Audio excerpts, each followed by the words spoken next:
Crime fighting has always been his career, but one awful January night 13 years ago, Houston police officer Paul Deason became a crime victim during a routine traffic stop. When he got 3 to 4 feet from me, he just started shooting. Shot in the head and then run over by his assailant, Officer Deason still bears the scars. Rushed into surgery, then heavily sedated, one of the first investigators he met with was the Houston Police Department's forensic sketch artist, Lois Gibson. She was very gentle. She was very understanding. She didn't push. You just ask about the expression, and that's when they relive the feelings they had, and sometimes they'll talk on and on. The result, a dead-on image and an arrest days later. She's truly an amazing, gifted person.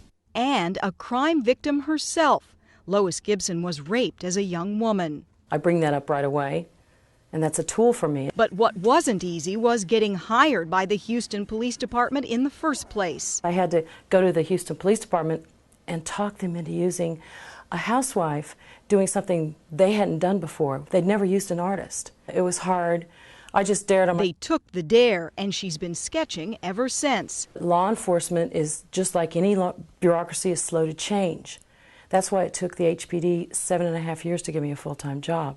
Lois Gibson's one of only 19 full-time police sketch artists in the country. It's not for lack of talent. There are many trained artists, but most police departments still don't recognize forensic sketching as a crime-fighting tool. Lois says some cops just don't get it. Because it's time for law enforcement in this country to embrace compository. More than a champ, she's a friend to the victimized and a tool her boss at the Houston PD calls invaluable. She captures the essence, the total essence of what the individual looks like. Officer Paul Deason was convinced 13 years ago and is still a believer.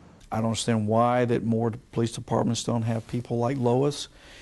She's definitely a great asset, and without her, we'd be lost. And so would Lois. 21 years of sketching criminals has been a therapy for her as well. So many faces that you've sketched. Do those faces haunt you ever? No. Everybody asks if I have nightmares. I got them, and I got them good, and if they were really bad, I got them really good.